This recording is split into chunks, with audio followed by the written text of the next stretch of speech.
1% of our population joins the military, yet over 50% of suicides are carried out by our heroes. It is time to find a way to help those who served our country. I challenge you to join us on February 22nd for our 22-hour podcast, Community Mission to Serve Our Veterans. Tell your story, introduce your solutions, inform us about jobs, homes, or other opportunities to show your support to our veterans. Donate or sponsor. Use the QR code above and prove you're ready to make a difference. Make a commitment to the community mission to serve our veterans.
Born into a real fight wasn't right. Where can she dream here? Great Wednesday night to everyone. My name is Zach Clayton, the president and founder of Community Pay It Forward, Community Dare to Care, and the pACT channels. Have you ever been sitting around, think what you're doing is great, you're getting a lot of work done, and then all of a sudden, a whole bunch of stuff rushes at you, and you're like, that was today. And I could not be any happier about it. It is verified. There's been a couple changes to the opening video that we did there. And I don't know if you guys saw one fairly large organization that was added to it for our community mission to serve our veterans. That organization is Buffalo Wild Wings. This year, Buffalo Wild Wings on the 21st, the night before the large podcast, if you go to Buffalo Wild Wings in Greeley, in Fort Collins, or in Loveland, that's anywhere in northern Colorado. You know what? We'll start in northern Colorado, but you go to Greeley, Fort Collins, and Loveland on the 21st. Tell them that you're here in support of our veterans, and they're going to donate 10% of your meal to our podcast, to all the organizations that we are raising money for. Veterans Honoring Veterans, the Price of Freedom Foundation, Rescue Residents, Community Dare to Care, Healing Warriors, and as of today, just 20 minutes before I got the news from Buffalo Wild Wings, International Conscious has now also joined us. They are a non-narcotic healing program. They help with just coaching, self-personalization, and more, teaching you how to live within yourself, teaching you how to deal with things a little bit easier, helping you talk your way through things. She's also got a unique program where she's not out in their groups. She insists that you join that you come in slowly. And this is what she was telling me before we went on, before we got anything done. But she insists that you come in slowly, that you don't come in like a bull in a china shop. And what they do is they ask you, hey, you know what? Come in with your camera off. Come in, participate, but sit there with your camera off. That way you don't feel like you've got all the eyes on you. You don't feel like, everyone's staring at you. You can open up, you can listen to what other people have to say. You can participate in your own time. I like that idea. I like that you have that option. I like that there's a level of trust that you can build when it comes to that. Now, they have two different types of sessions. One is for our heroes, and this does include our first responders, law enforcement, the fire. She is an EMT, which is fantastic. EMT technician, so that's awesome. My parents were EMTs years and years and years ago. They had one of those stupid dolls, that it had fallen and it was leaning against the door. And I'm like, we're talking, I'm like 9. Okay. I opened the door, that thing fell out, and I about did things to my pants that you didn't want to do as a 9-year-old little boy, but it scared the holy hell out of me. So anyway, but they do have one for the everyday citizen, and they've got one that's specifically for our heroes, that goes into the realm of helping people who, there's a lot of trauma in that job, and a constant trauma in that job. So we've had very little amount of time to talk, but everything I've heard, I've really loved. So, of course, as her being a current EMT, she didn't have a whole lot of time to talk. So, she just got done with the 24-hour shift, and she was going on to a 36. It's amazing what they have to go through. So, but we are, you know what? This day is almost done. So we are 22 and a half days away from our show. We still need your help. Buffalo Wild Wings is stepping up big time by offering us 10% of the meals when we go in to eat with them.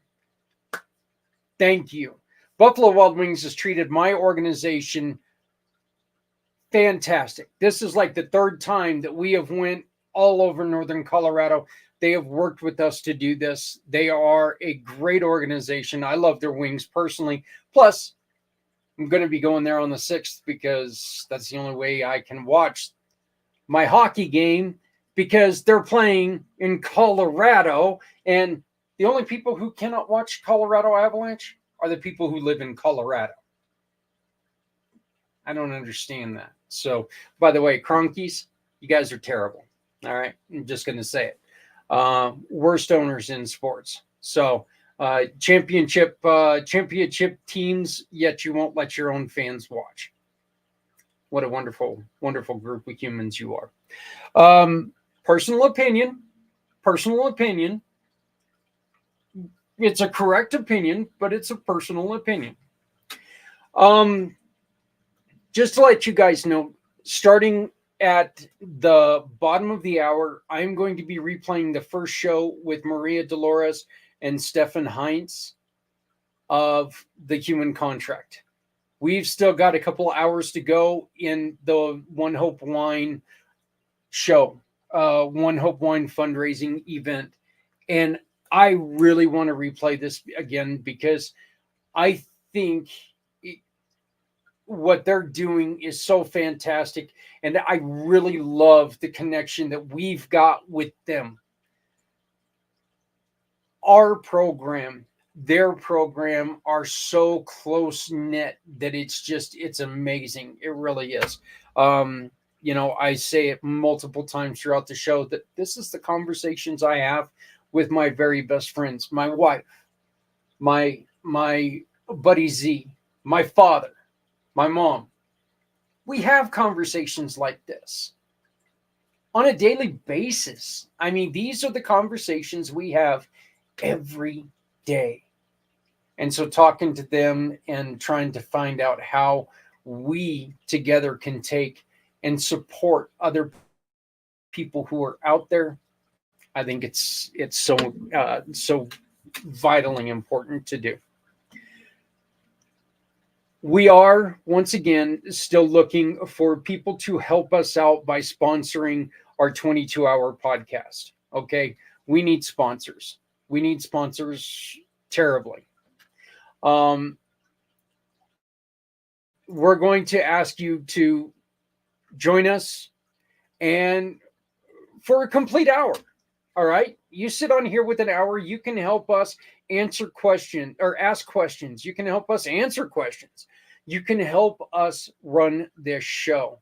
1 hour is going to be dedicated to the recording of the show that we're going to be doing on the 21st from Buffalo Wild Wings. I'm going to record for 1 hour talking to some of the people who come in and participate in the wings in the wing party.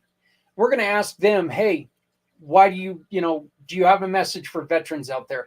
We're going to ask them some questions, and it's because we really want to hear from the people. We want to hear from you this year. Just to let you know, as you can see wherever you're watching right now, there's a place for you to put in comments. Please ask us questions. Ask our guests questions.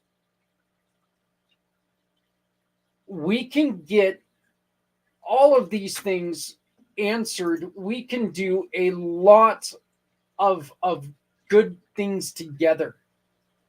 But if you don't ask questions, if you don't approach this as the opportunity it is, this is such a great opportunity for us to be able to learn more about all of these great organizations that are out there. So I'm sorry, I'm trying to find went way too far back there. Trying to find a little something that we are attempting to help out Project Die Hard right now. And Project Die Hard, Brian Gibson has made contact with the one of the senators from his state. And they are asking you to please email this senator. I did. I sent an email to him and told him, hey, you know what? It's time you guys wake up and realize that you've got organizations in Los Angeles that are telling you that it's going to take 10, $20 million, $100 million to fix up a place for our veterans that don't have a place to live. Good on them for doing things. Okay, I'm going to say that. Good on them for doing things. But honestly, that's horse garbage. You don't need that much money. You need heart. You can start an organization. You can help people without breaking someone's bank. Look, let's be honest. Our government has a tendency to create money, spend money willy-nilly. They don't really give a damn. We know this is true.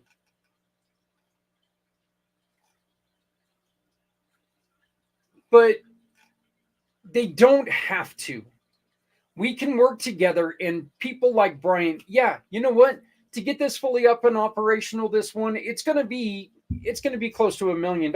But there's a huge difference between 1 million and 100 million. All right. So, and for some reason, I am unable right now to find the email address, but I will have it for you after we play the video with Maria and Stefan. I will have that email and I will have it running across the screen as soon as I do find it. But once again, I did send in, a email to him, and I told him I expressed my displeasure with the way that they do things. They do work for us. They're supposed to be listening to us. They are supposed to understand. They're supposed to understand that we can do things together instead of trying to take things upon themselves. One, and further their pockets. I complain a lot. That's it. I just wanted to say that I complain a lot. Nah, I'm joking. That the government cannot get anything passed without this. Without it affecting their wallet, they don't get things done. Everyone is allowed to make money. Everyone should be allowed to make money.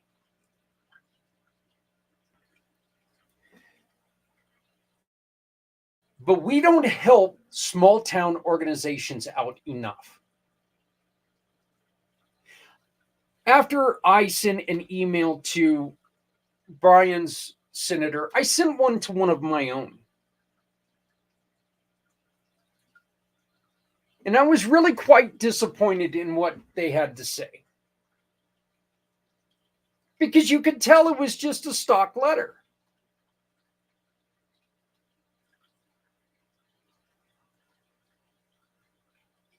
I was wanting to tell them,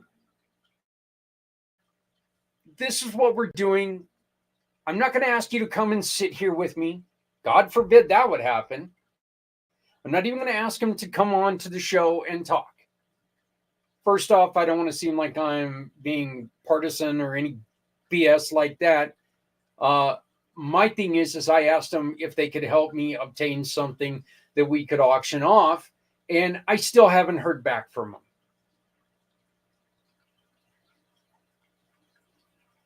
All I got was a stock letter telling me that Colorado has 400,000 veterans, and so many of them have many different needs, and the VA, yada, yada, yada. I know this. That is easy to find. Open any web browser and you can search and you can find all that stuff. Now, see, here's the thing. We could also open any web browser and we can find out that their numbers are padded for their own protection.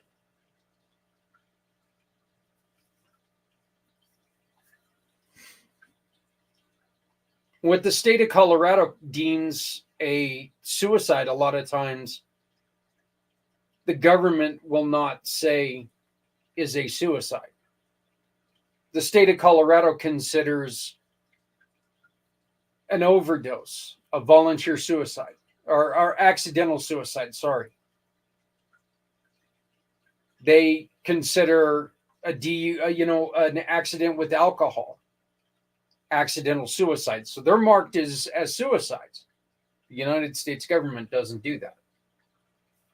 So it skews their numbers.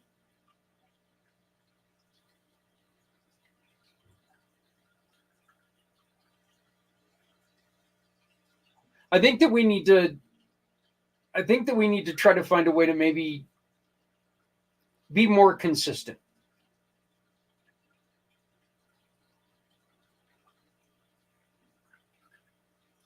Not all overdoses are because someone's depressed. It's because they've got a problem. It's because they've got an addiction. It's because, maybe they just wanted to go out and party and they got a hold of some bad stuff. We all know the BS with all the fentanyl right now. Terrible, terrible fentanyls being put into things that, it's killing kids. It's killing people. It's killing everyone.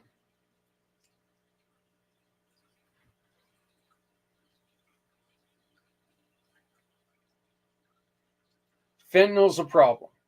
All right. And people who are experiencing something once are losing their lives because they get something that's laced. It's a terrible, terrible tragedy. It's also another reason why we need to start protecting each other. If we see one or another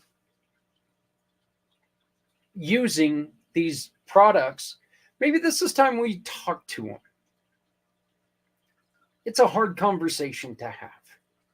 Walking up to somebody and saying, hey, look, I see that you're having a little bit of a problem. Is there something that I can do to help you? It's not the easiest thing in the world to say, is it? But it's got to be said. It's got to be said. We've got to protect each other.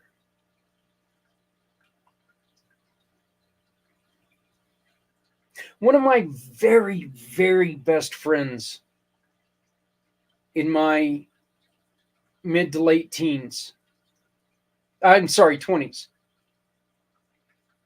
ended up breaking his arm, I believe. Breaking his arm. He was on painkillers. And he drank. Well, anybody who knows anything about painkillers and all that other stuff knows that you're not supposed to drink with painkillers. And this is probably about a decade and a half ago. Okay, so this is quite a while back, but he ended up passing away. And they called it an accidental suicide.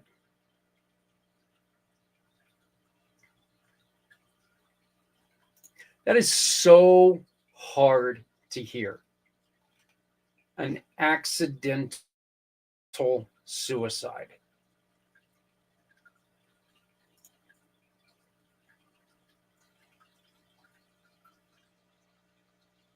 I think it's also kind of one of those things that it's really hard for a family to understand.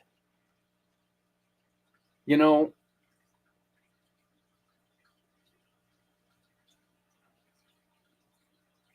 because you got to sit there and you got to think about it. Did they actually intend on doing damage to themselves, or were they just irresponsible at that time?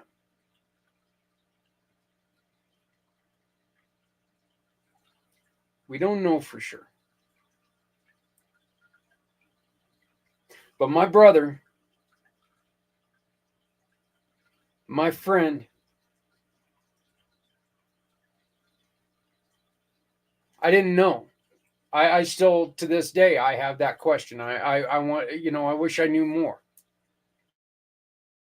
I knew he was going through hell. He was going through hell before he left home here in Greeley. He went to a different place to try to make things a little bit better for himself, and unfortunately, it led to his demise. Is an accidental suicide any worse than a suicide? A regular suicide? I don't know. I do know this. One of them, was there's a level of intention in it. The other one is accidental. I did find it, and I want to share this with you and ask you to please send Senator Dale Fowler an email and ask him, hey, wake the hell up. Wake up and help us out. help out Project Die Hard. Help them obtain the money that they need. Send an email to senatorfowler59@gmail.com. By the way, I find it weird that a senator has a Gmail account, not another account. I don't know why I find that weird, but I do. senatorfowler59@gmail.com. Please send an email to this. Send an email to your own senator, the one that represents your state. Send an email to them and let them know, you know what? I'm sick and tired of seeing the big companies get all of the benefits when we've got these little guys around here that are beating their heads against the wall. Help support them. Make them understand that you support them and you want to see them support them as well. So Senator Fowler59@gmail.com and say, support our buddies at Project Die Hard. So again, this organization, this is the last day for this fundraiser, but they are with us for ever and ever and ever now. This is the human contract. And I'm just going to replay this because to me, the message is beyond amazing. And I hope you think, I really hope you think it is as well. So we're going to play this, the first show of the year, or the first show of the month again.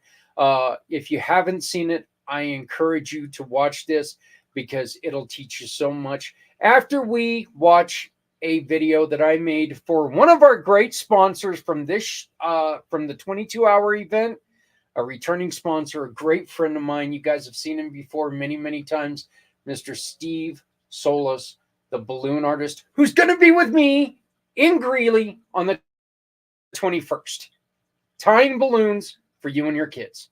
Come and see him.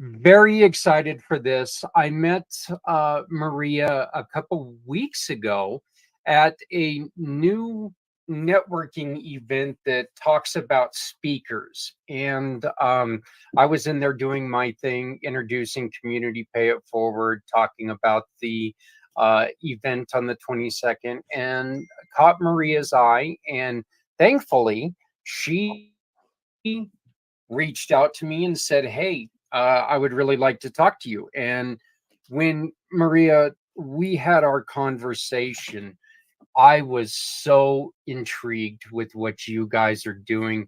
I'd like to introduce Maria Dolores and Stefan Heinz, the founders of the Human Contract. How are you both doing?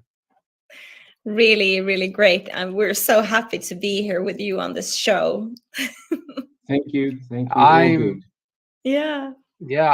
I am so excited about the prospect of what we can do together, because you guys in the Human Contract, you guys take and put a different put different wording on the same thing that we're trying to do, and make sure that you're trying to give everybody a chance, because everybody deserves a chance to live a happy and healthy life. Please tell me, what is the human contract?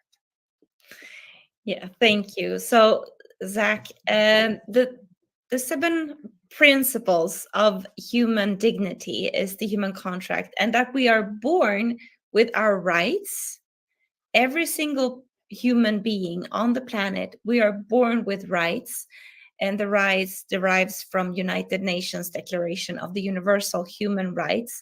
But then we also have responsibilities, and we mature with our responsibilities. So the first 3 principles is about our physical and mental health, and then the coming 3 is about our relationships, and the last is about us as a humanity, that we also we united, we have rights and responsibilities. That's, like I said, it's, to me, it just fits with what we're trying to do as well. And just to let everybody know, we're doing this a little bit different. Stephanie is going to be joining me in a couple hours, and we're going to do our part. With Stephanie's move to build the homestead for her family and the veterans, her schedule's gotten very busy. So this is going to be a little more maybe of the norm. We're still trying to work it out to where you're going to see me do a lot of the interviews, and then Stephanie and I are going to get together. She is still very much involved and very much wanting to support everything that we're doing. So you guys know how important this is to her as well. Stefan, how did you guys find each other? Because where you guys both come from the same country, you're a couple. Sure. You're Yeah. a little far away from Maria now. Yeah, so we're both Swedish, but I happen to live in southern Spain since 7 years back. Has nothing to do what we're doing here, but the last half decade or so, I've been very much involved with sustainable businesses, not just environmental, because that's what's the first thing people think about when they say sustainable, but I really talk about sustainable businesses, that everyone is involved, it's sustainable, and everyone wins. So I've done that for a couple of years, and during lockdowns and COVID and all of that, everyone turned onto Zooms. So, and I got connected through someone, I think it was John Donnelly, that he met Maria, he met me, and said, "You guys need to meet." And that's networking. And it took a year before we actually met face to face. But so that's how we come across. And I how should I say? Yeah, I work from Spain, and I'm Swedish. That's it. You guys also have another partner who is in Dallas, Texas. He is your American leg of your tripod. He is the one who is working hard to push the program and introduce the program here in the United States. Tell us a little bit about Daniel, Maria. Oh, Daniel is amazing. I'm so happy that I have such a great team. Daniel is working with security, and his background is very solid within security, and and Stefan is great in how he has supported and to create this solid sustainable foundation that we are creating.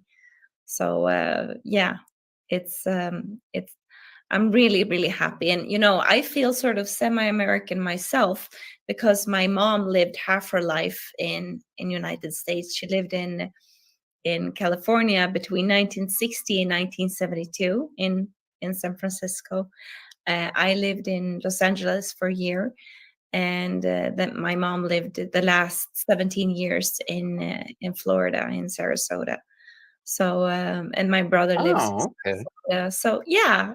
So my heart is really with America, and now it's it's time to launch the human contract and to assure that, to have a discussion about that we have both rights and responsibility as humans. All right. Yes. Yeah. Let me ask you this really quick, Stefan. You were talking about sustainability. One of the easiest things to sustain are human abilities, right? I mean, when it comes to life, when it comes to business, you need happy, healthy humans to continue to do business. Yeah, okay. So I would say my contribution to the human contract is rather the organization setup and the way that this organization can live for over 100 years. Initially, we are a traditional foundation that, of course, need the philanthropic help to get going. But the structure we set up is to be self-sufficient in 5 years, not depending on donations and sponsors forever, because this is a huge task and that will jeopardize the whole idea if we are suddenly running out of funds 5 years down the line. So my contribution is here to set up the structure. That's the sustainability part, I would say.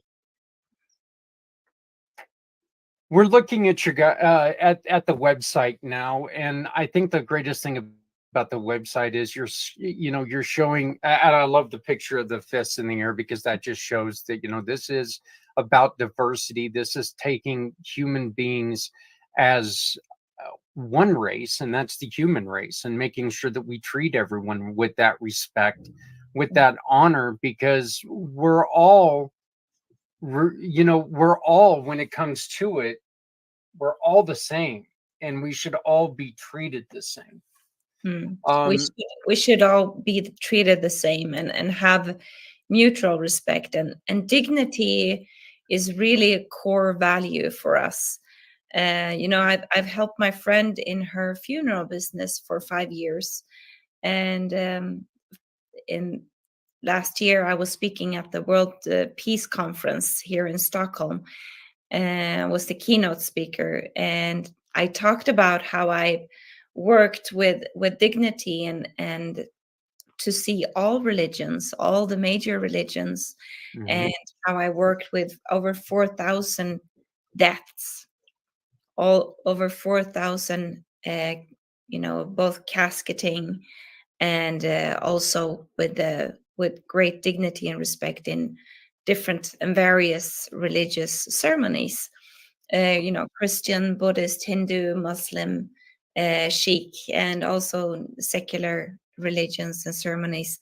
And no matter age, no matter background, I casket the guy who lived on the street for 15 years, as well as the lady in the Chanel dress, and with the same dignity and the same core value, which is really the core also for the human contract.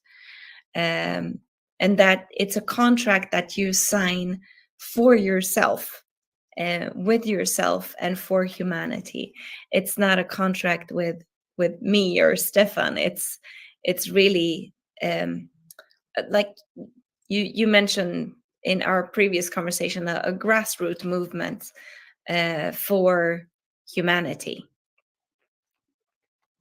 I love underneath the sign there that says welcome to the human contract, human rights and human responsibilities. We all have responsibilities to each other to take care of each other. I close out every show by saying, take care of each other, because we're all we got.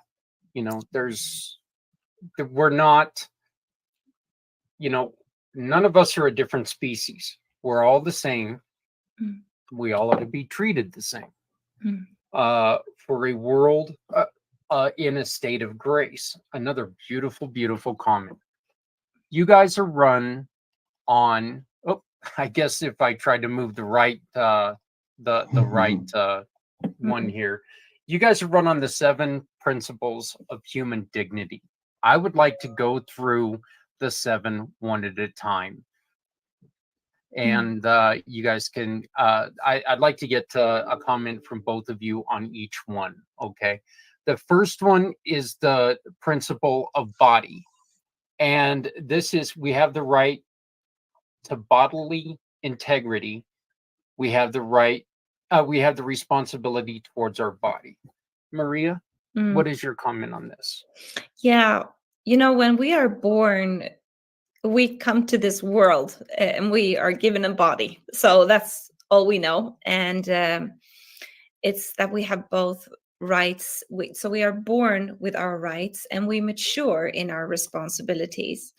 And as an infant, we need help with our responsibilities. And the 4 pillars or the 4 fundaments of the first principle is our rights and responsibilities for our sleep, how we eat, and that we eat nourished food.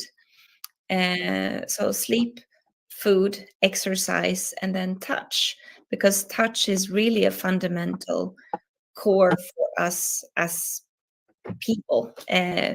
It's also connected with how we have the nervous system and everything. So yeah. Okay, Stefan, what would you like to add to that? Yeah, as a general, for all the 7 principles, I would say we're so used to know and make use of our human rights, but it's always comes together with the responsibility. But I tend to answer this question by saying we kind of outsourced the responsibilities to someone else. So in the name of your own body, we outsource that to other people instead of taking our own responsibility on how to treat our own body. So we blame the gym instructor or the doctor for not giving the right medicine or whatever. But first and foremost, you have your own responsibility as long as you can go to take care of yourself.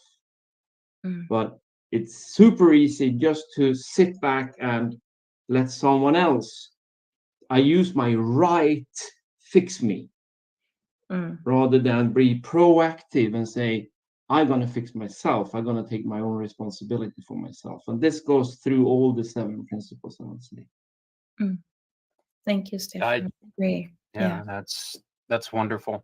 Second, we have is emotion. We have the right to our emotions. We have a responsibility for our emotions and to breathe emotions. Yeah. What does what does it mean to breathe emotions? Right, right. Yeah. So it's I give an example, like when my mother died.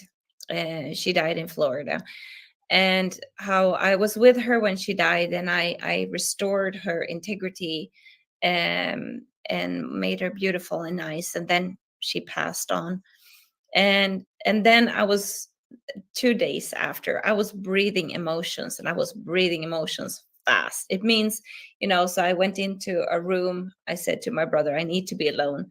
And then I took a pillow and I hit I was getting out lots of anger, rage. I was so mad.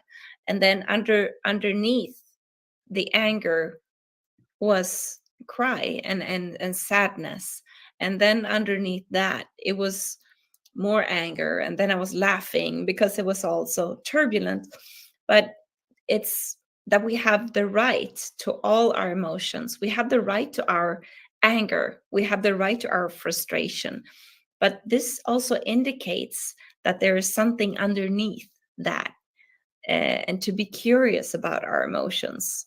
So we have both rights and responsibility, and of course, not to act out all the time our emotions onto others, but to take responsibility. Stefan, how does this tie into the emotional steps? You know, as Maria was just talking about, you have fear, anger, um, uh, sadness, you know, remembering all those. You go through all those steps. Like she said, when she lost her mom, you have different steps that you go through. How does the second principle affect those, or how is it affected by those? Uh, I I would like to say whenever we are sharing or oversharing our emotions with others, we are pointing fingers and say, you did something wrong, you did Yes. something bad. But if you look at my hand, there are four fingers pointing this way. So maybe that has something to do how I'm getting treated. It's how I act on my emotions. So it's more if I do it in a way that I would like to be treated, I it's a bigger chance that I will receive that in any way of these emotions that you can share with the world in different ways. Yeah. I really like that because it's not once again when you're pointing at somebody and you're blaming them, you really got to think. I like the analogy of how many fingers are pointing back at me. How am I taking this? Am I taking this in the right way? You know, is somebody saying something and I'm just flying off the handle because my emotions are under, you know, are not under control? So I what a wonderful, wonderful answer. The Mm. third principle is thought. Mm. Uh, we have the right to free thought. Oh, Yeah. we, yeah, we Yeah. have the responsibility for those thoughts to broaden perspective. Yeah. Beautiful.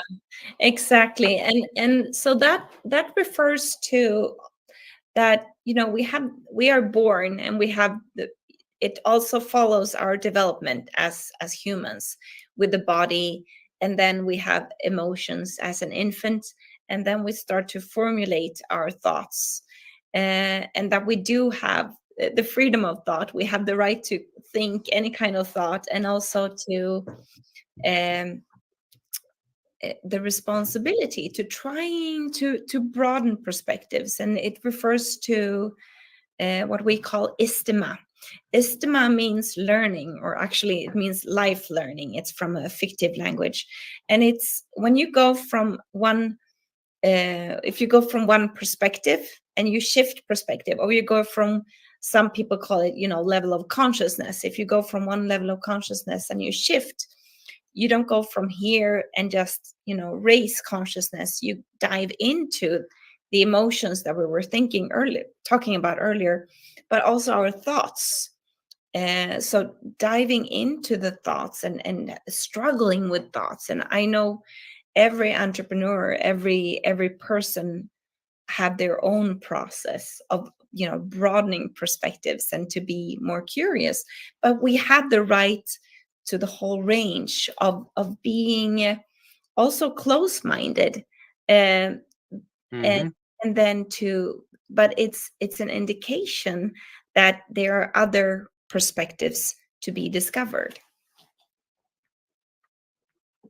Uh, the not being open, um, and I have a dream, I guess is the best way to put it, that I would like to someday write a book where I talk about the similarities and the differences of different religions, not to compare and contrast religions, but to make others aware of the reasoning behind some of the conversation there. I Yeah. think that has a lot to do with what you know, I think that there's a lot of like there's a lot of synergy there in between this principle and that book. Stefan?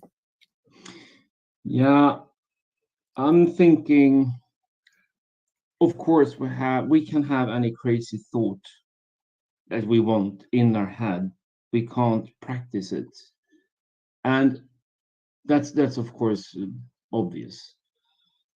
My story is maybe my personal experiences when I went through my divorce, and we went through therapy, both of us, and learning not to act on what I thought she done, she said, she have not done, and so, and open my mind and open my thinking.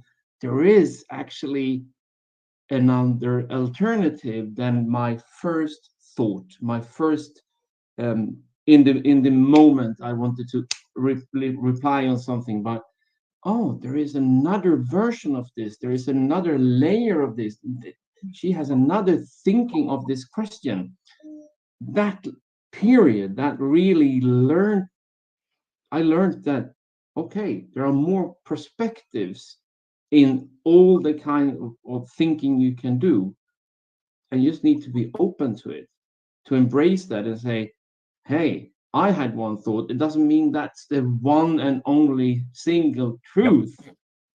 So for me, that period in my life learned to just sit back and listen and to understand what the other person is talking about, their thoughts, rather than me pushing on mine. Wow. Yeah. Yeah. Thank you. Yeah. If That is if such a we great would, example. Thank you, Stefan. yeah, if we would all remember that, you know what, we all have thoughts. That doesn't mean they're always right, and it doesn't mean that they're always wrong. It means that, you know, maybe somebody's thinking of something similar but not right on, and it's also a perception of that other person's thought.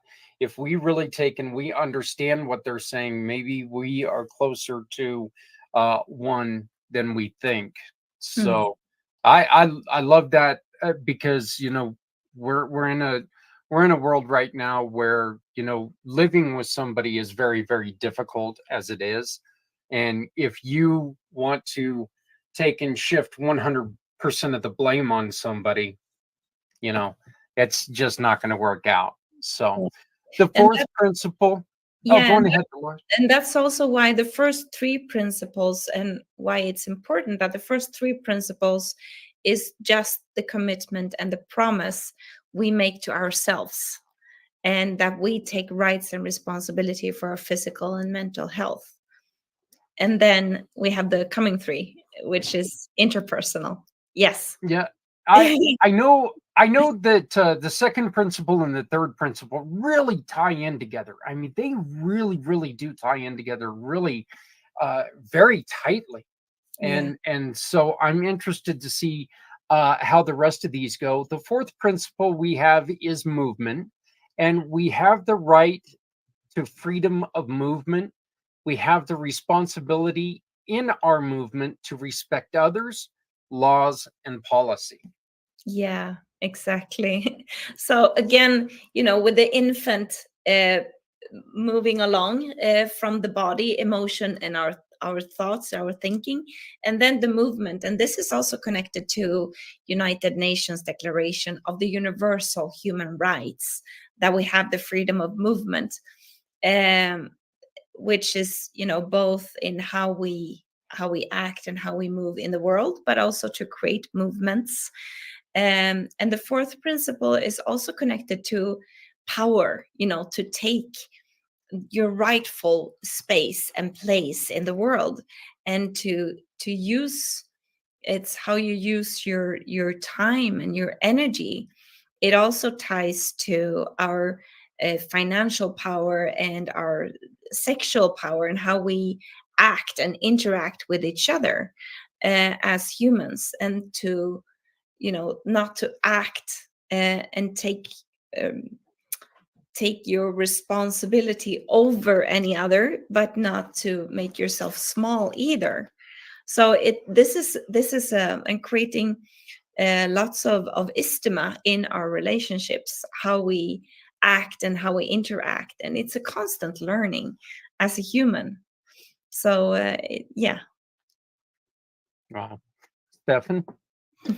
Yeah, I would maybe take the example. I'm Swedish. I happen to live in European Union, which Spain is a part of, and within that European Union, we have the freedom of movement. The responsibility, though, is down to me to take care of me, so I'm not a burden to Spain. I will see to that I run my life, and I will not um, push Sweden on Spain. It's my responsibility to be a part of this country, this culture, this language, and be responsible of myself and my acting here,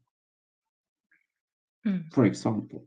Very good. I really like that, and that could work from state to state or home to home. Exactly. You Yeah. know, Mhm. I live this way, but that doesn't mean that you should have to live that way to placate me. Mm. Wonderful, wonderfully put. The fifth principle is communication. Yeah. We have the right to communicate, create, express ourselves freely. We have the responsibility towards what we communicate and express, aiming to converse and create with dignity and respect for both ourselves and others. Yeah. This is also the learning, right? The learning of that we have, and we are born with our rights to express and to create. The artists are creating, and I think there's an artist in all of us, and how we have the freedom of expression. I have lots of friends who are reporters and journalists, and they stand on the barricades, for the freedom of speech. But with that freedom also comes a responsibility.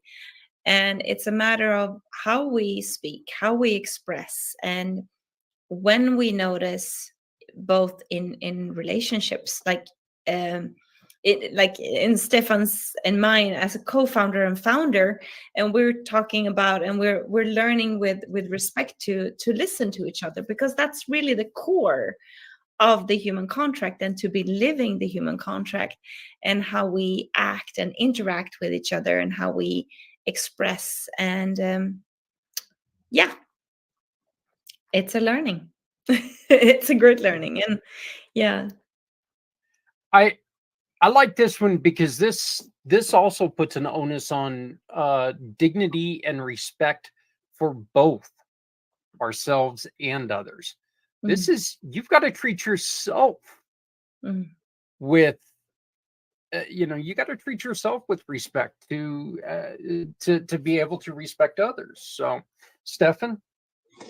Yeah, I think this maybe came very close to everyone during COVID, because then we have the pros and cons, all the, how should I say, rage and emotions that was built upon my beliefs, or if that was black or white, or if that's right or left, or whatever that was. So I hope, or that we are learning from that, and we should take our human right to have freedom of speech, as long as I don't push it on you. You need to believe what I say, you need to act what I talk about. Is more, but I can say what I want to say, as long as I'm not doing anything illegal, or sending one to on the wrong directions. But there is a lot of, how should I say, concern in the world today of self-censoring, which is actually more dangerous than censoring, because then we don't even get to understand what you wanted to say from the beginning, because you censored yourself. This this is one that right now in the world is very this is a huge problem right now in the world, and I know that we made the commitment to where we weren't going to be talking a lot of politics, and I'm not going to. But this is one right here that you know, like you just said, we have the right to say whatever we want. That doesn't mean that we have the right to push that on other people. It doesn't. Yeah. Go ahead. And you are right. We have the right. Not everyone on the planet has. Right. Yeah. Far from it. Far from it. So here we are not just talking about the responsibility of this. It's also the human rights that we are not seeing in many countries in the world. Mm.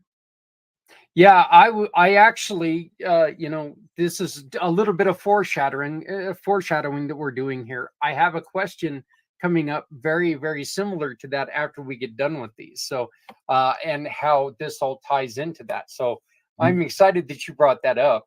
But yeah, I have a question coming up about all that. The Good. sixth principle is life.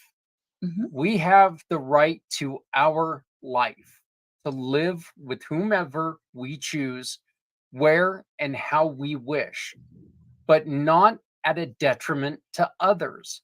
This includes all life forms. We must respect all life. Yeah, exactly. And so the human contract is the promise you make to yourself, for yourself, and for humanity, that from the day we are born until we die, to take responsibility, to live your rights as a human, but also to take responsibility for your life and to respect other lives. And how we um, how we mistreat the planet, and like Stefan was referring to earlier, is also the fact that we do have about 45 million slaves in the world today, all over the world. We have never had as many slaves in numbers through our human history. And that means, how many people are around that, buying and selling other humans is horrible, and we need to end it. And this is the movement and the support for everyone to take their responsibility for their life and to respect other lives.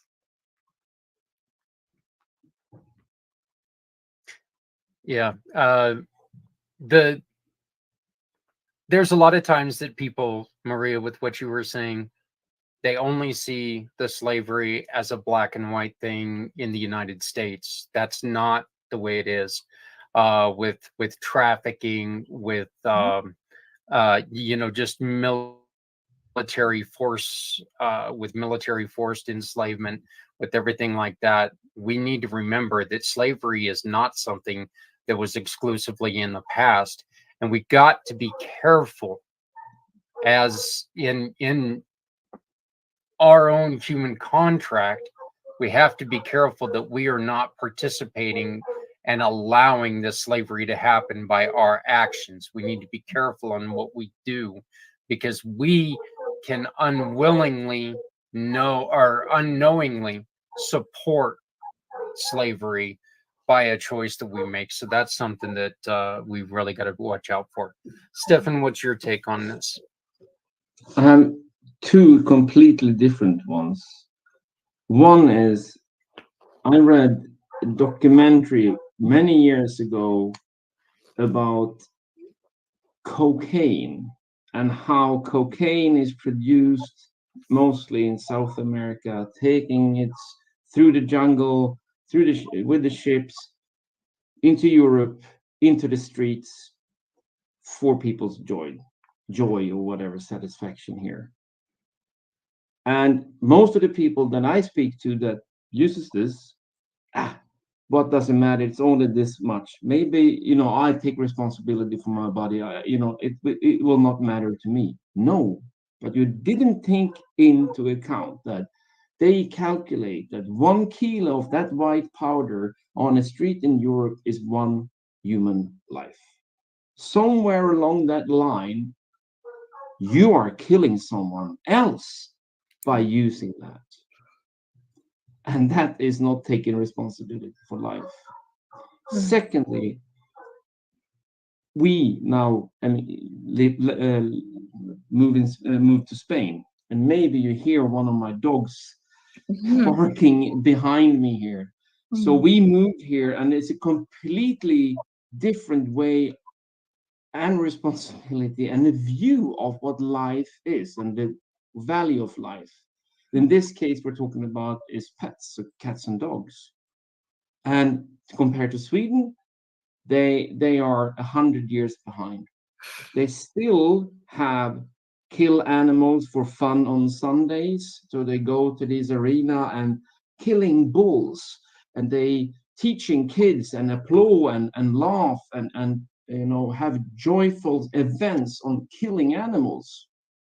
This of course goes down to when they come home, they practice that on the cat or dog. And when they're done, they just leave it on the street. We come here as Swedes and see this, and we're like, we can't live like this.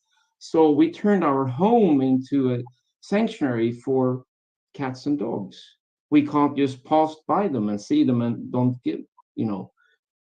So taking care of life is precious, not only human life, also animal life. Yeah.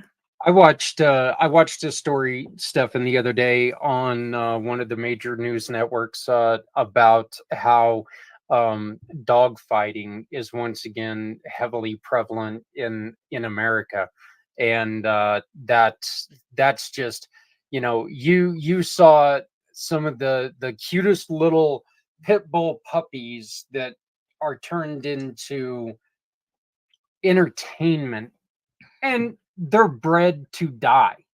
That's it. I have 5 dogs myself. Okay, we have 5 dogs in my household, and I could not imagine using one of those just for destroying the life of another animal. They're like my kids, and if you treat them right, that's what they can be. Absolutely. So, Yeah. Maria, you were going to say something? No, I think it was a great example, Stefan, and Yeah. your wife Linda, she's doing this foster care home for dogs and cats, and you build a beautiful life, and yeah. Oh, you should have her on some other day, Zach. She has a heart of gold. She's so amazing. We're more than willing to promote anybody who's doing good. So, but yes, Stefan, it does. It sounds like a wonderful life. Sounds a little noisy, but it sounds like a wonderful life. This is probably, and this is kind of funny. Anybody who's watching my show, this is probably the longest I've ever went without one of mine coming up and joining our broadcast, because they're always on my shoulder. So I've got 2 animals that think that they're my co-hosts. So, but I'm pretty sure now that I've said something, it's coming up. Yeah. So the last. The 7th one is the 7th principle is collective. Yeah. Collectively, we have rights as humans to live side by side as neighbors, cohabitate in suitable environments. This is fundamental to our existence. We have collective responsibilities, civil courage, and to stand up against injustices for all life on earth. Exactly. Yeah. And that's why we built the human contract to be, the promise for yourself. And the first 3 is personal. The coming 3 is how we act and interact with each other. And the 7th principle is about us as a union, and collectively, how it sort of summarizes our rights, our human rights, which is based on United Nations Declaration of the Human Rights, but also collectively in Swedish, we call this civilkurage, which is moral courage. And to encourage our encourage our courage to step up for one another. You know, if I'm on the metro here in Stockholm, or if I see something that is not right, it's our collective responsibility to step up. And this sort of ties together all the other principles, all the other promises, that collectively and united we can make a change, we can make a difference, and we can end slavery, and we can do it now.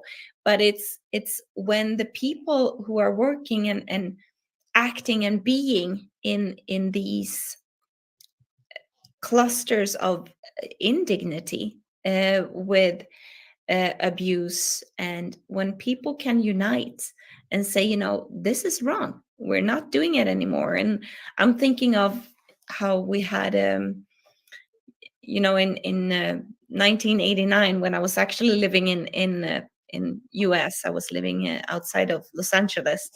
We had the Berlin Wall falling down because people on both sides said, no, we won't do this anymore. And people were just, you know, going across this wall and tearing down the wall. And also the soldiers that were standing there did not intervene, even though that was their job, actually, to be killing people. But, you know, 1989 was a big breaking point, because it just come to that point where people said, you know, enough of this. We are we want to unite, and we want to collaborate better, and we want to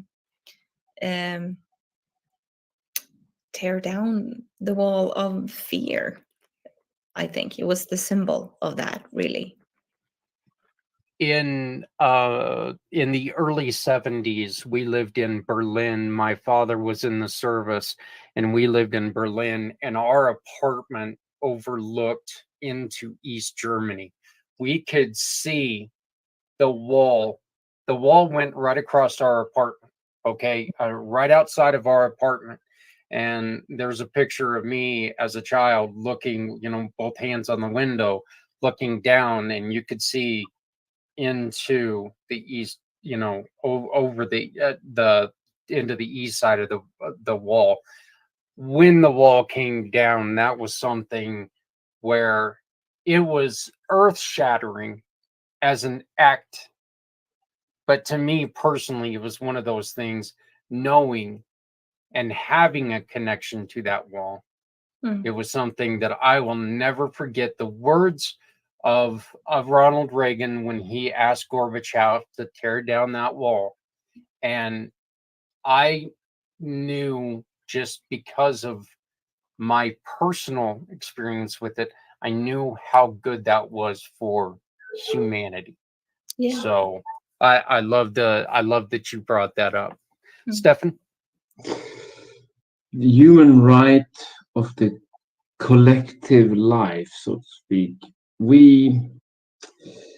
I'm from Sweden, and we kind of outsourced that to the government, or to organizations, or other NGOs, or someone else, to take care of the things that we could handle ourselves if we just unite and come together.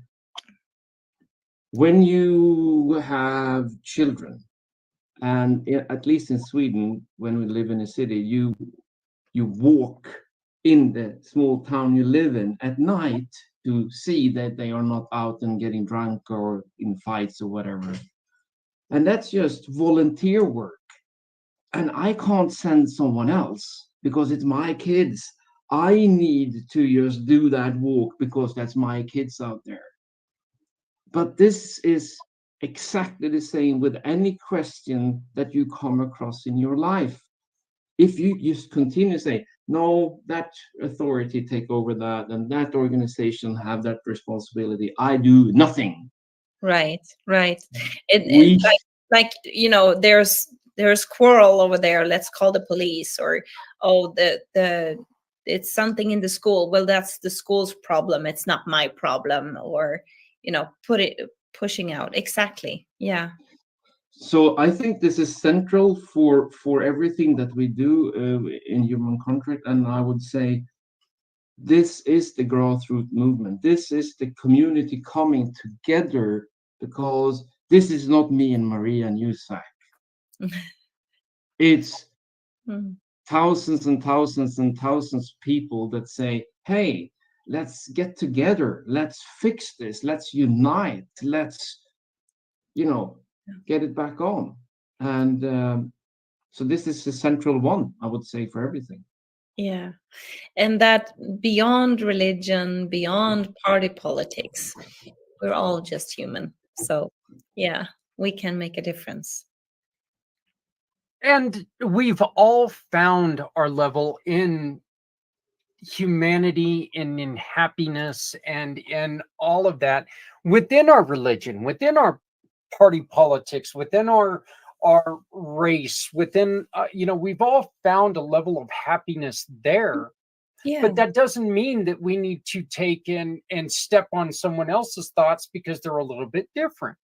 Right. It means that we should, you can have those discussions without demolishing someone else's beliefs. Yeah. Yes. I have an uncle that I love dearly, that he and I politically, we stand miles apart. And it's one of those things that, he and I, we discuss politics, but we both know that there's just a certain place that, we don't go there. We talk freely. We talk every day. And we end these conversations with, I love you. Have a great night. Yeah. We end those conversations that way because it's not worth tearing someone else down and tearing a relationship apart. Right. We have that freedom to feel. Yeah. We don't have the freedom to hurt someone else. It's not dignified. Right. And I think that, there's no dignity in that. There's no strength in it.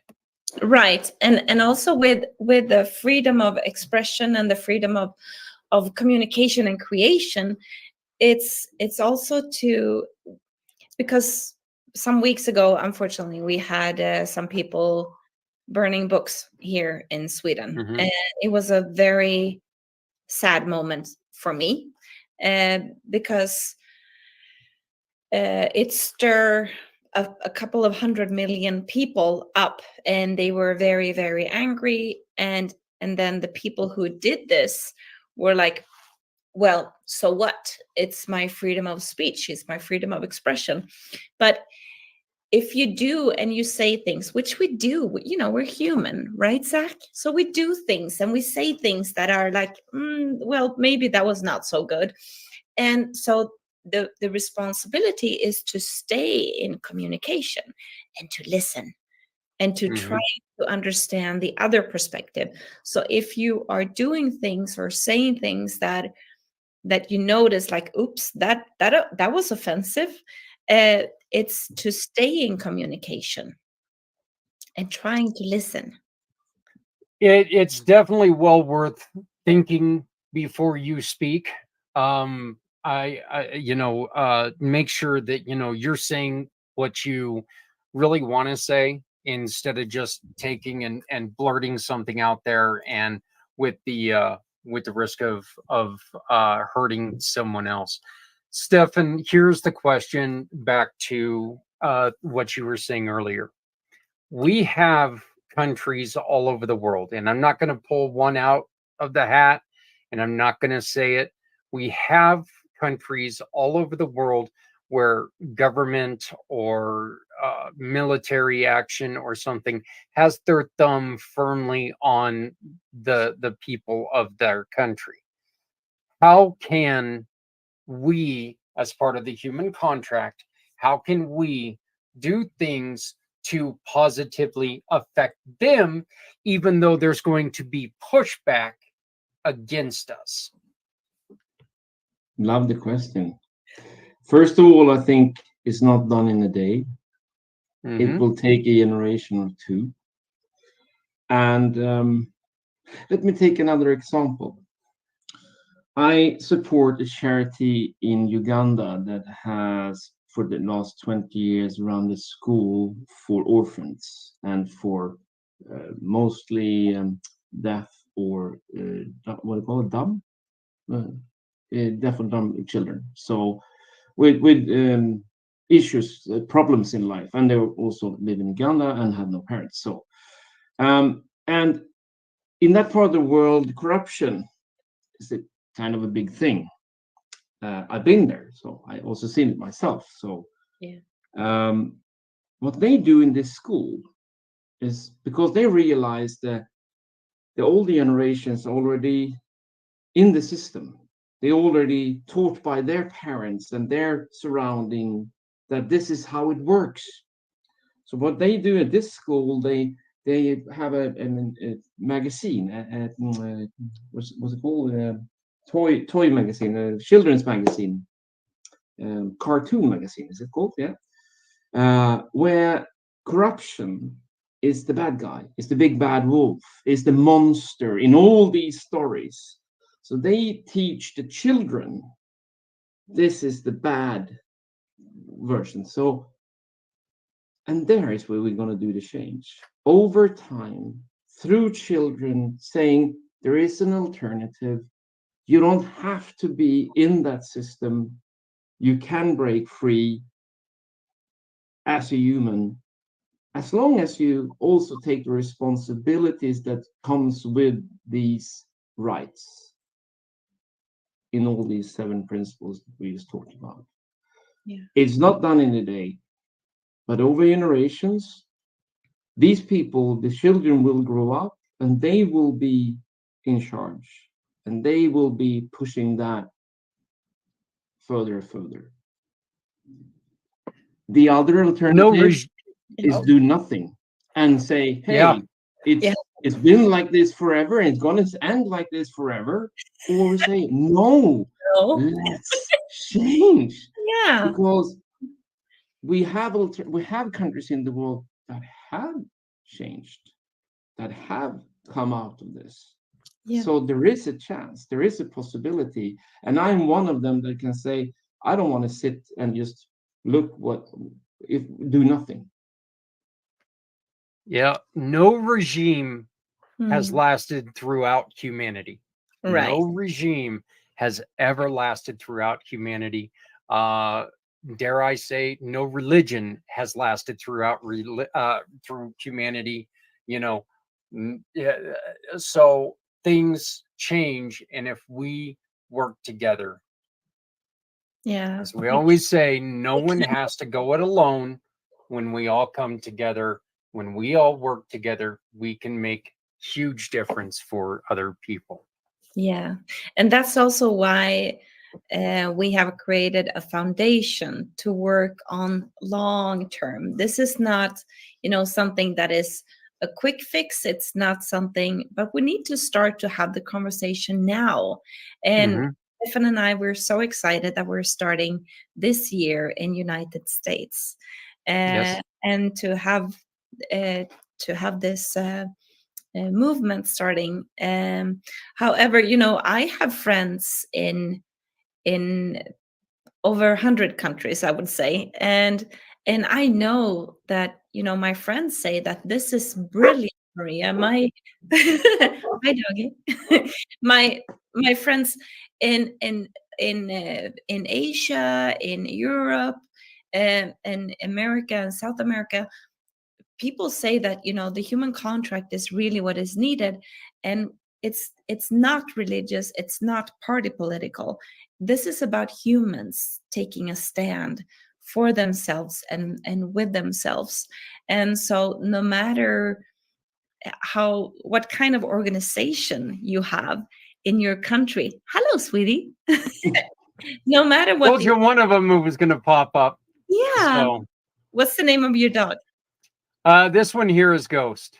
Yeah, It he is he Ghost. yeah, that one's Yeah. Ghost. So, So, but so no matter the organization form that you have in your country, it's really about you taking a stand for yourself and how you will act and interact in the world. So yeah. well, I know that it kind of went in a little bit of a different direction, and you guys decided to be more localized and take what you're doing and not stop and not. I don't even see it as a slow down thing. I think it's more of a targeted targeted introduction that I think can just only help you grow. Tell me this, what are some of the things, and we all know that money is vital to organizations.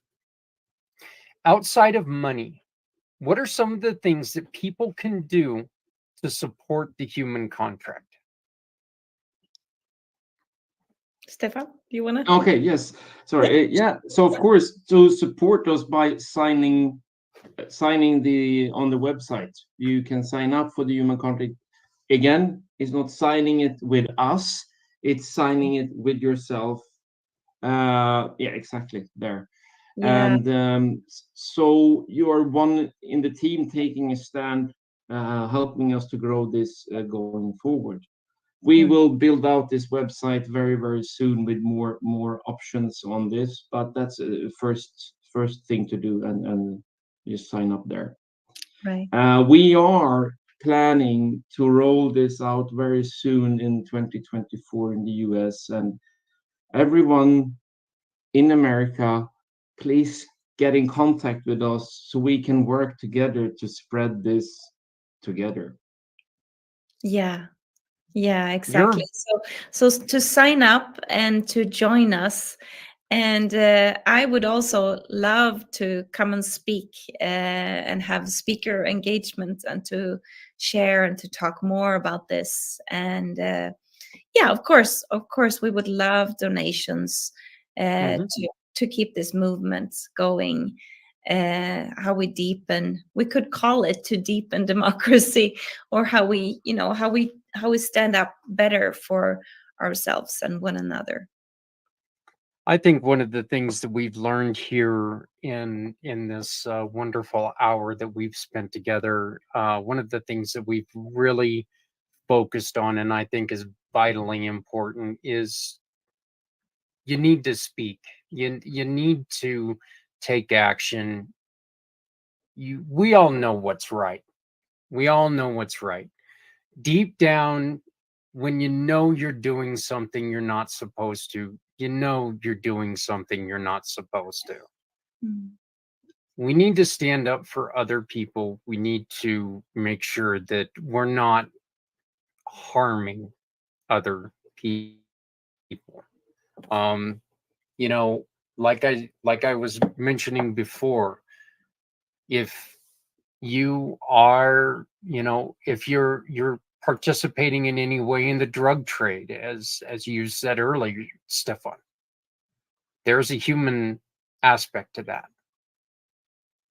It is a disease. Human, being addicted to drugs, it is a disease, and it is a tough disease. But you need to realize that this isn't only your life, this isn't the life of your family that you're affecting. There are other people in other countries that paid the ultimate price for this. Cartels take over governments and rule Mm. lives on a misconception that they're doing wonderful things for people quite often. Yes. So, I mean, yeah, they'll purchase a new soccer field, but how much blood was you know, how much blood was spilled for that one soccer field, you know, and how many people were torn down for that one soccer field. So I would like to ask Maria, can I get any final words from you, please?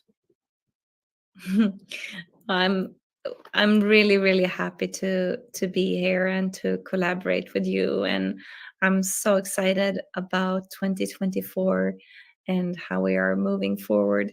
Um, you know, peace in the world starts from within.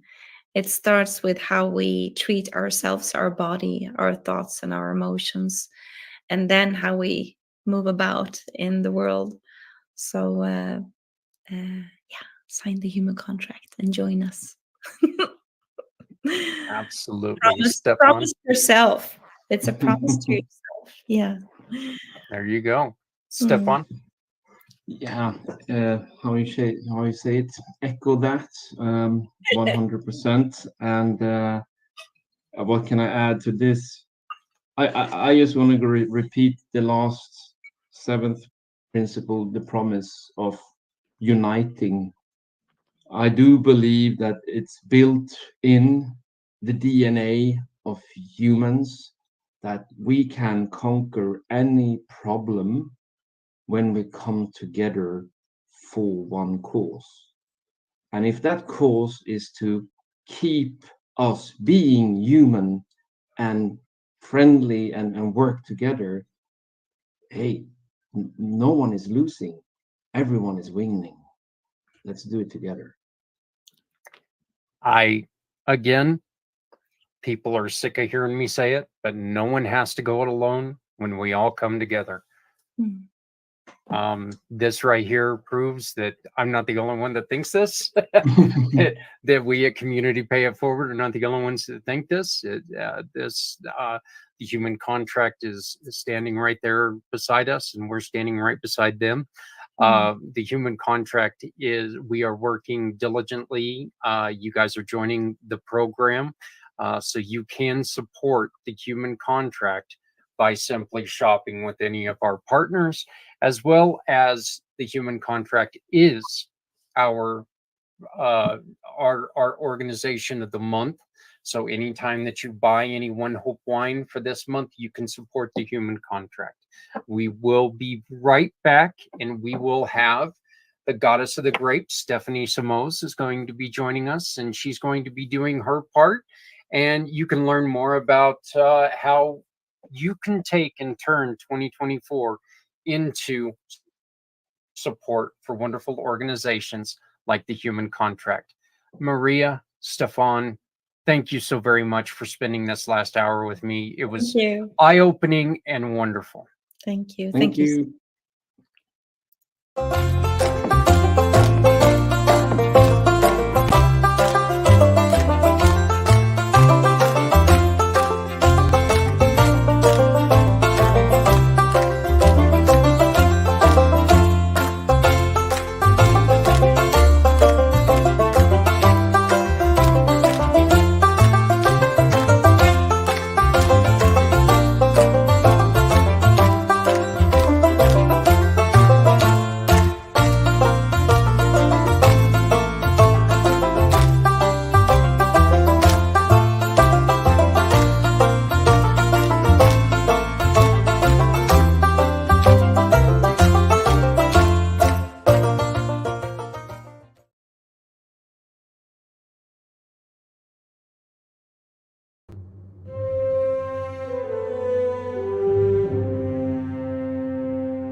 once again, one of the way that you can take and support Project Die Hard is right here by emailing Senator Dale Fowler at senatorfowler59@gmail.com. I still cannot get over that he's got a Gmail account. The U.S. government can't pay for a .gov email. Maybe they're too busy spending millions of dollars on a freaking hammer. But Senator Fowler59@gmail.com, Senator Fowler59@gmail.com, and demand that they support Project Die Hard. Then reach out to your local senators, or congressmen, whoever. Reach out to them and say, you know what? While you're at it, thank you, dog. I appreciate that. That was a nice little burp by the dog. So sorry about that. Ghost is making another appearance, and he was just a little rude. Anyway, reach out to your local senator, your local congressman, and tell them, you know what? Support these other small causes. Would you support these other small causes in my community because they need your help? But Senator Fowler59@gmail.com and support Project Die Hard. Again, we've only got a few hours left in January. You can still choose the human contract as your recipient whenever you purchase One Hope Wines. We will not be seeing the segment with Steph because we don't have time to do it. But you guys know what Steph and I do. If you don't, just visit the website, visit the Facebook page, whatever you need to do, and you can find out. Next week, we will be introducing a new team member. Melissa is going to be joining the team, and she's going to be helping Stephanie through her transition of moving. She is going to be helping me out by being Stephanie's liaison. While Steph is dealing with fun things like finding internet and everything else, we're going to be bringing on Melissa. And then as soon as Steph gets organized and set up in her new homestead, once they get everything built, because they got a lot of stuff they're going to be doing to try to help out so many people. So Melissa's going to come on as an addition and help us out as the representative, as another representative from One Hope Wines. We're hoping that we have Stephanie on more times than not, but we're just going to have to be blessed when she can be there. But in February, we are going to be introducing you to International Consciousness, which is an organization that deals with mindful healing and more. And they are now one of the programs that we will be raising money for with Buffalo Wild Wings assistance on the 21st, and the silent auction, and any donations that come in on the day of the 22nd, and any purchases you make with any of our community pay it forward giving partners. Organizations like NOCO Mobile Gaming,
coming up here in 7 minutes, right here on the channel that you're watching, we're going to be replaying this week's episode of Footprints Forward with a look. It's like normal on Footprints Forward. We're talking about very, very difficult topics. Brooke Kikos was involved in, she calls it, I'm going to call it what she calls it. She was involved in a cult, the Jehovah's Witnesses. She talks about her journey from leaving the society and all she had to do to try to become the wonderful, wonderful woman she is today, the mother, the coach, and so much more. So it's a great story. It's a heartfelt story. It's a heart-wrenching story where she lost her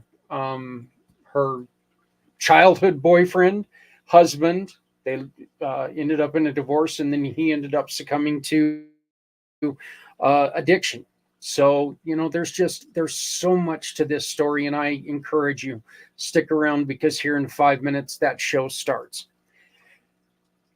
Once again, we are thrilled beyond belief that we are being joined by Buffalo Wild Wings on the 21st to help us support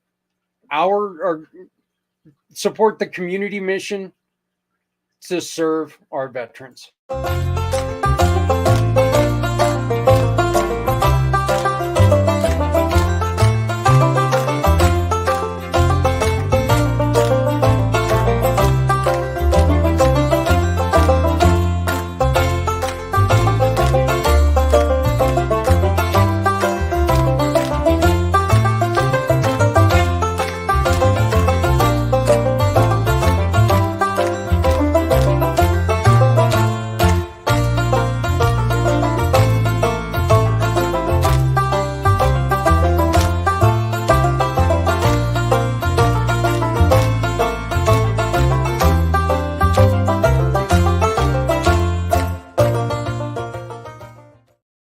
I can't tell if that is a country song or, a mountain song or whatever you want to call it, or an Irish jig. It kind of sounds like a combination of both. It's a cute song, though. I found it while we were watching the video, so I finished that video up. Hey, one other thing. While this show was going on, I told you guys that this has been a very busy day. It was confirmed that the Colorado Grit will be making an addition to our auction. We don't know exactly what it's going to be yet, but we know that there's going to be a fan pack that the Colorado Grit is going to be adding into our auction. So we are so excited for that. Once again, we had such a great time with the Community Dare to Care Cub Club. We got to talk to a lot of people. We made a lot of new friends. A lot of kids had a lot of fun. And I just know that we are going to work on a partnership that I have a feeling is going to sprout wings and fly for a long, long time. Hey, everybody, my name is Zach Clayton with Community Pay It Forward, Community Dare to Care, and the pACT channels. I want to thank you very much for joining me tonight. We are running about 20 minutes over, but had a lot of information tonight. So, it is what it is. Starting in about 2.5 minutes, we've got our Footprints Forward from Monday. Please stick around and watch this show. It is so heart-touching because the subject is so difficult to hear. Join us again next week when we have our February wine event. We bring in Melissa to join Stephanie and myself. We raise money for internal conscious. So anyway, here we go. Please love somebody out there, because somebody out here loves you. Make sure you're taking care of someone, because if you're not, you're hurting everyone. No one needs to go it alone. When we all come together, people, we're all we got. Let's take care of each other. Let's have some fun. Join us if you're in Northern Colorado on the 21st at your closest Buffalo Wild Wings.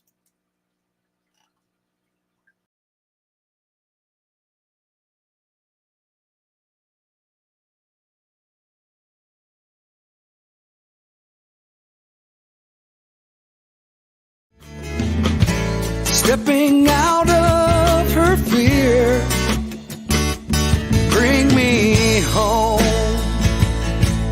Out alone to show me the way. You wanna be a part of Sunset Boulevard.